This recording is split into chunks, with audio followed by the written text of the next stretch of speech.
Subscribe to our YouTube channel and press the bell icon to get the latest updates. नमस्कार, मैं पिंटू सिंह यादव आप सभी का स्वागत करते हैं न्यूज़ लाइव में। बिहार में विधानसभा का चुनाव लगभग आने वाला है। हालांकि इलेक्शन कमीशन जो है अभी डेट फाइनल नहीं किया है, फिर भी जो सियासत के जो तेज तर्रार और कद्दावर नेता हैं वो कहीं ना कहीं अपनी स्थिति को संभालने के लिए, अपने पार्टी को मजबूत करने के लिए और उस मजबूती के साथ बिहार के विधानसभा के चुनाव को लड़ सकें, उसके लिए तैयारियां अभी से शुरू कर दी हैं। जिसमें अगर हम बात करें तो मुख्यमंत्री नीतीश कुमार, अगर हम बात करें भाजपा के नेता सुशील कुमार मोदी की, या फिर अगर हम बात करें तेजस्वी यादव, उपेंद्र कुशवाहा, जीतन राम मांझी, या फिर मुकेश सहनी की बात करें, या फिर कांग्रेस पार्टी की बात करें, तो अपने अपने स्तर पर जो भी उनकी वास्तविकता हो सकती है, जो भी उनका पोटेंशियल हो सकता है, उसके लेवल पर अब जो है वो तैयारी शुरू कर दी है और बिहार विधानसभा चुनाव लड़ने की कोशिश जो है वो अब जारी कर दी गई है। इधर के नेता उधर जा रहे हैं, उधर के नेता इधर आ रहे हैं। जहां भी स्थिति ऐसी बन रही है कि हम अगर उस पार्टी में जाकर जीत जाते हैं तो वैसे ही लोग जो है पार्टी का प्रयास कर रहे हैं। खास करके अगर हम बात करें तो जेडीयू के मंत्री यानी कि श्याम रजक थे, जो कि आरजेडी में यानी कि राष्ट्रीय जनता दल में शामिल हो गए, जो कि नीतीश कुमार के काफी संबंधी माने जाते थे, काफी नजदीकी माने जाते थे, लेकिन फिर भी ऐसी स्थिति में पार्टी को उन्होंने छोड़ दिया। मंत्री रहते हुए, विधायक रहते हुए उन्होंने इस्तीफा दे दिया। वहीं अगर हम बात करें तो महागठबंधन के पार्टनर रहे जीतन राम मांझी ने भी पार्टी छोड़ दिया है। हालांकि कौन सी पार्टी में अभी शामिल होंगे ये नहीं बताया है, लेकिन ऐसे कयास लगाए जा रहे हैं कि जनता दल यूनाइटेड में शामिल हो सकते हैं। लेकिन जब चुनाव होता है तो चुनाव के साथ साथ जो पार्टी के सबसे बड़े दिग्गज नेता होते हैं उनकी जिम्मेदारी होती है कि अपने पार्टी के कार्यकर्ताओं को, अपने पार्टी के जो विधायक चुनाव लड़ रहे हैं उनको जितवाएं, प्लस अगर खुद चुनाव लड़ रहे हैं तो खुद को चुनाव में जीतना कहीं ना कहीं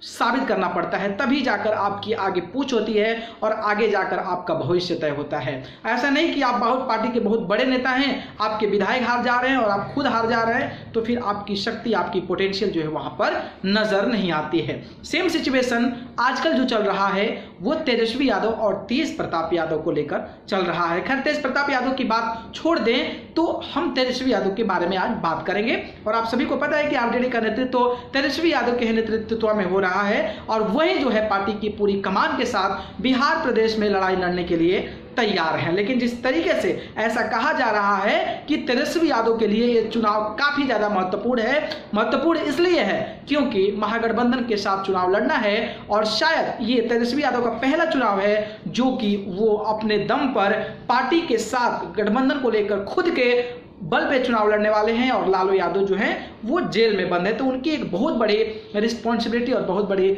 जिम्मेदारी जो है अपने पार्टी को एक अलग स्तर पर ले जाने की है। इसके साथ साथ उनके साथ एक और बड़ी चुनौती है खुद का राघोपुर विधानसभा सीट से जीतना। जी हाँ, राघोपुर जिस तरीके से तेजस्वी यादव वहां पर विधायक बने थे, विधायक के बाद मंत्री बने और मंत्री के बाद डिप्टी सीएम बने थे, उसके बाद से अब जो सबकी नजरें हैं वो हो गई है राघोपुर विधानसभा सीट को लेकर और विपक्ष भी उस पर नजर बनाया हुआ है कि किस तरीके से तेजस्वी यादव को मात दिया जाए ताकि आने वाले समय में आरजेडी का कोई नेतृत्व करने वाला ही ना हो और आरजेडी पार्टी बिखर जाए, टूट जाए। लेकिन तेजस्वी यादव उसके लिए अभी से समीकरण बनाना तैयार कर दे, जिसके चलते उनको बहुत सारे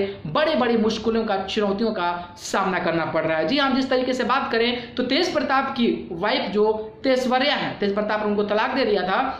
उसके बाद से उनके जो ससुर चंद्रिका राय हैं वो आरजेडी के 8 बार एमएलए रहे हैं, लेकिन लालू के समधि होने के बाद भी वो जनता दल यूनाइटेड में चल गए और उन्होंने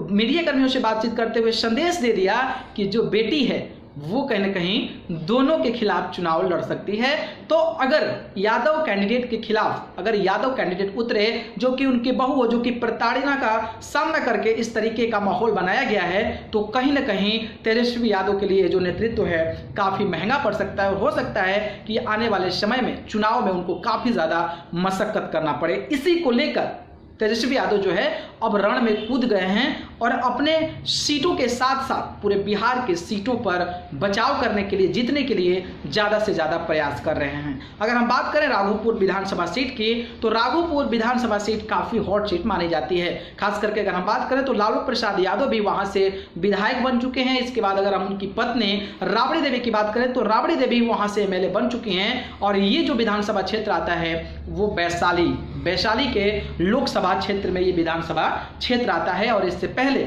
वहां के जो सांसद थे वो रघुवंश प्रसाद सिंह यानी कि आरजेडी के कद्दावर नेता उपाध्यक्ष जो आरजेडी के वो रघुवंश प्रसाद सिंह थे। और फिलहाल में आप सबने एक खबर सुनी होगी कि रघुवंश बाबू अब जो है अपने उपाध्यक्ष पद से इस्तीफा दे दिए हैं और आरजेडी से रिश्ता अब नहीं बन पा रहा है और ऐसा कहा जा रहा है कि आरजेडी से अब वो पूरा का पूरा खत्म कर लेंगे मामला और जाकर एनडीए में यानी कि जनता दल यूनाइटेड नीतीश कुमार की पार्टी में शामिल हो जाएंगे। तो मैं अगर बात करूं तो जिस तरीके से अगर हम वैशाली के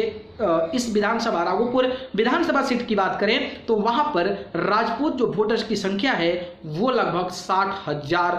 वोटर्स हैं वहां पे और ये जो भूमिका होती है वहां पर कैंडिडेट्स को जिताने के लिए काफी ज्यादा होती है और इसी को लेकर अब जो है हलचल तेज हो गया है क्योंकि वैशाली के राजपूत नेता जो हैं वो हैं आपके रघुवंश प्रसाद सिंह प्लस साथ में रामा सिंह भी शामिल होने की कयास ऐसे लगाए जा रहे हैं। और जब रामा सिंह शामिल होंगे तो रामा सिंह ने 2014 के लोकसभा चुनाव में रघुवंश प्रसाद सिंह को काफी भारी बहुमत से हरा दिया था। तो अब आप सोचिए कि पार्टी के दिग्गज नेता और जिस नेता से हारे हैं अगर वो नेता आपके पार्टी में शामिल होता है तो आप पर क्या बीतेगी। और इसी को लेकर तेजस्वी यादव परेशान चल रहे हैं क्योंकि दोनों राजपूत नेता हैं और दोनों राजपूत भूमिहार जो नेता हैं अगर उनके साथ से कोई भी छिटकता है तो वहां की जो 60,000 वोटरों की संख्या है उसमें से भी छिटकने का ज्यादा चांसेस है जिसके चलते तेजस्वी यादव जो है ये अपने ऊपर नहीं लेना चाहते हैं और वो चाहते हैं कि दोनों लोगों को मिलाकर यानी कि रामा सिंह जो कि राजपूत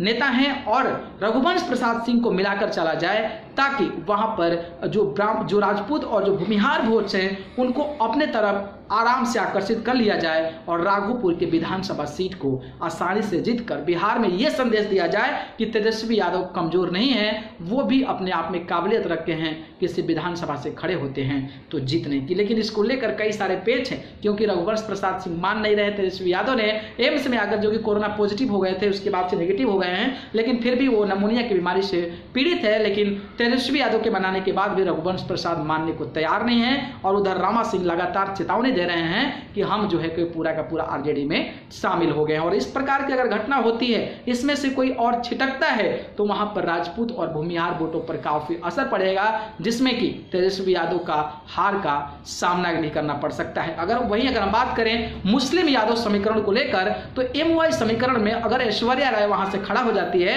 तो फिर यादव वोट बैंक में भी वहां पर नुकसान हो सकता है और बीजेपी अगर कुछ ऐसा गेम खेल दे या फिर और अन्य पार्टियां ऐसा गेम खेल दे कि एमवाई समीकरण को वहां पर बर्बाद कर दिया जाए तो फिर तेजस्वी यादव की हार निश्चित हो सकती है। और इसी को लेकर बिहार के बड़े दिग्गज नेता तेजस्वी यादव परेशान हैं कि किसी भी तरीके से अपने सीट को बचाया जाए ताकि आने वाले समय में अपने आप को आरजेडी के एक बड़े लेवल के नेतृत्व में रखें। ठीक है, आपकी क्या राय है, क्या विचार है? क्या रघुवंश प्रसाद सिंह के अलग होने के बाद तेजस्वी यादव पर इसका प्रभाव पड़ेगा या नहीं, या फिर तेजस्वी यादव को आगे आने वाले चुनाव में काफी ज्यादा मुश्किलों का सामना करना पड़ सकता है? आप मुझे कमेंट बॉक्स में जरूर बताइए। अगर वीडियो पसंद आए तो इसको लाइक कमेंट शेयर कीजिए और चैनल को पसंद करते हैं तो सब्सक्राइब करके जरूर कीजिए। आप सभी को बहुत बहुत धन्यवाद। नमस्कार। Subscribe to our YouTube channel and press the bell icon to get the latest updates.